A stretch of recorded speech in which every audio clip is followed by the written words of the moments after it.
ರಥೋತ್ಸವಕ್ಕೆ ಚಾಲನೆ ನೀಡಿದ ಶಾಸಕ ಕೆಎಚ್ ಪುಟ್ಟಸ್ವಾಮಿಗೌಡ ವಿಜೃಂಭಣೆಯಿಂದ ನಡೆದ ಶ್ರೀ ಸೀತಾರಾಮಾಂಜನೇಯ ಸ್ವಾಮಿ ಬ್ರಹ್ಮರಥೋತ್ಸವ ಗೌರಿಬಿದನೂರು ತಾಲೂಕಿನ ಹೊಸೂರು ಗ್ರಾಮದ ಹಿಂದೂ ಧಾರ್ಮಿಕ ಧರ್ಮಾದಾಯ ಮತ್ತು ದತ್ತಿಗಳ ಇಲಾಖೆ ಶ್ರೀ ಲಕ್ಷ್ಮೀ ಮಾಧವ ಆಂಜನೇಯ ಸ್ವಾಮಿ ಬ್ರಹ್ಮರಥೋತ್ಸವವು ಸಾವಿರಾರು ಭಕ್ತರ ಸಮ್ಮುಖದಲ್ಲಿ ವಿಜೃಂಭಣೆಯಿಂದ ನೆರವೇರಿತು.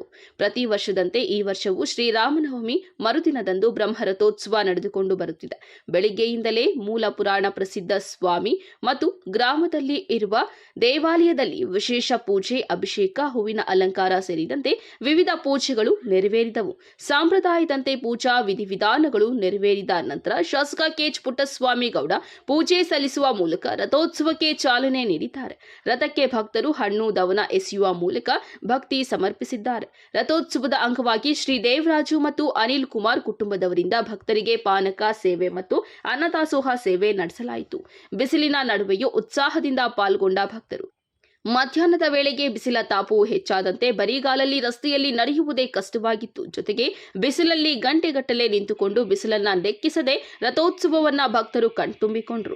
ರಥೋತ್ಸವದಲ್ಲಿ ಶಾಸಕ ಕೆಎಚ್ ಪುಟ್ಟಸ್ವಾಮಿಗೌಡ, ಮಾಜಿ ಜಿಲ್ಲಾ ಪಂಚಾಯಿತಿ ಅಧ್ಯಕ್ಷ ಎಚ್.ವಿ. ಮಂಜುನಾಥ್, ಹೊಸೂರು ಸಿದ್ದರಾಮಯ್ಯ, ದೇವಾಲಯದ ಪ್ರಧಾನ ಅರ್ಚಕ ಪಿ.ವಿ. ರಮೇಶ್ ಶಾಸ್ತ್ರಿ, ದೇವಾಲಯದ ಎಲ್ಲ ಅರ್ಚಕರು, ಸ್ಥಳೀಯ ಗ್ರಾಮ ಪಂಚಾಯಿತಿ ಮಾಜಿ ಅಧ್ಯಕ್ಷರು, ಸದಸ್ಯರು, ದೇವರ ಒಕ್ಕಲು ಭಕ್ತರು, ಗ್ರಾಮಸ್ಥರು ಪಾಲ್ಗೊಂಡಿದ್ದರು.